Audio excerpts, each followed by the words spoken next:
Thanks for coming back again. Same morning to the channel. Uh, this is going to be a little saga about my saga, my journey to get a fixed blade knife, right? To carry. And so I've been on this journey for like 10 years, man, really, really. My first, my first was when at the same gun store where I got my first gun was was this guy. This is a they don't make it anymore, but this was from Surefire 10 years ago. Really nice knife.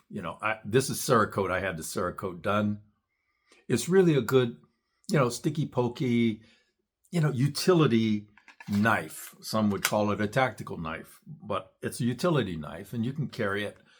And it's 6 inch. I mean, well, it does a good job for what it was designed for, but it's kind of like, yeah, I'm a bit too bougie for this, unless I'm out and about.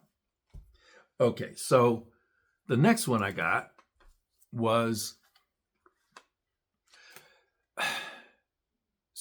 I needed something a little bit more utilitarian. So here's the thing that Kershaw did. They had a kukri and a machete have a baby. That's what I said anyway. And this is the result. I love this thing. This will hack through almost anything. This is a good field, camp, and others zombie. Look how thick that blade is, man. This is really good. Kershaw did a great job on this, and I love it. I love it. Right.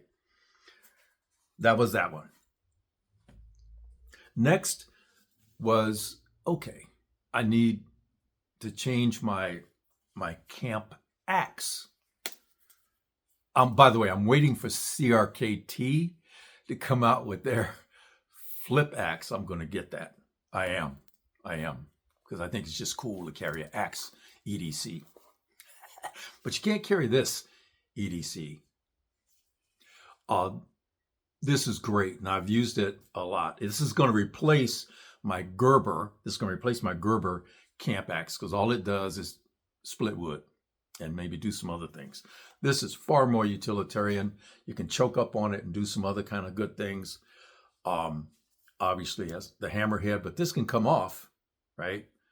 And then this is actually a claw hammer and a bunch of other things that you would see on a claw hammer. Well, the claw part is here. The hammer part is here. Yes, I did. Come on, stop. I did the wrap. This is my first time wrapping anything with paracord. Don't judge me. Don't judge me. I love this thing. Then you guys have seen this one, right? Nice. And it's blue. It's blue, okay? Yeah, it's blue.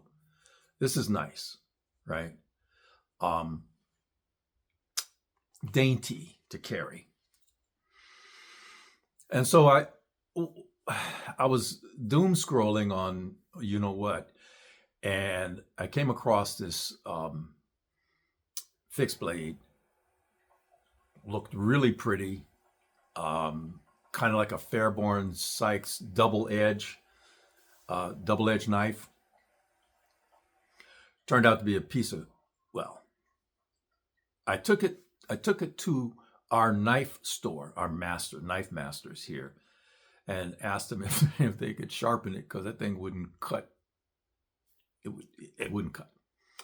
And they said yes. While I was there, filling out the paperwork and stuff, I turned around. How you do? You understand? Turn around. Man. I saw this in the case. And I was hooked. Why was I hooked? It's not blue. It's not blue. But why was I hooked? Because it was brass and wood and leather, which reminded me a lot of my Henry Rifle Big Boy 357 that was stolen 6 years ago, 7 years ago. out of my car. Shame on me.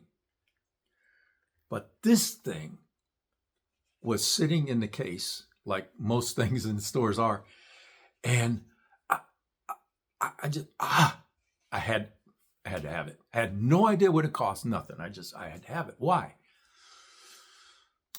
Because this is one of the most beautiful knives I've seen, like, in my life, right, that I could have. It is not a Fairborn Sykes. The top, this is not sharpened. This you could shave with. The wood quality, brass hilt. No, it doesn't have all that jimping. It doesn't have, because you don't need it. Why? Because it has the hilt here to protect your hand if you're doing sticky pokey stuff. But look at this beautiful piece of work. Now, it's from Spain, and I don't know if you can read it there, but that's the manufacturer. This guy's been in business making these knives for 1 billion years, pretty much, right? The craftsmanship on this is just unbelievable. Muela, M-U-E-L-A, Muela, made in Spain. But what struck me was the brass and the wood. Oh, wait, there's more. The scabbard is like meticulously made. I mean, it's like the scabbard itself is a work of art, right? In my opinion. Oh yeah. I mean, it's beautiful, beautiful. Muela. So, I live in the free state of Idaho, and I can carry this concealed or open, but I'll just be carrying it on my belt most of the time. Why, do you say? Well, I prefer a fixed blade if I can do it. Flippers are interesting, but I don't need flippers to cut open boxes. I don't need to carry a knife to cut boxes. I don't need to carry a knife to do that. Let me explain what this is going to do. So I always carry a firearm, always. And this most of the time it's concealed. This is the CRKT Provoke, and this is my get off me knife. I carry an appendix.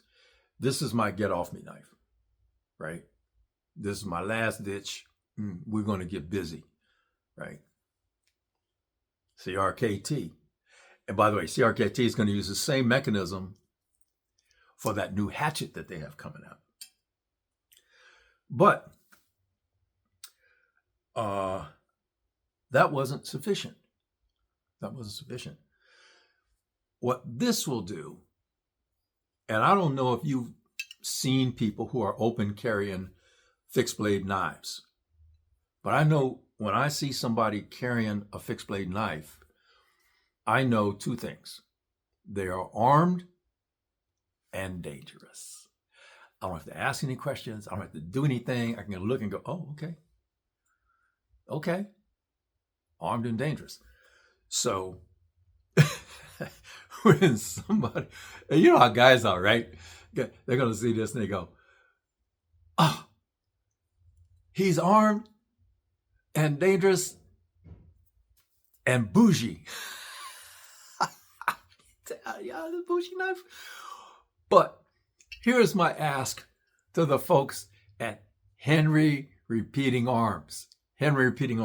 If you are ever thinking about producing a knife to match your, I'm just saying, you sell a gazillion billion of these things. You really. I'm not talking about flippers. I'm just talking about a real knife, man. Yeah. Anyway, I lost my shit.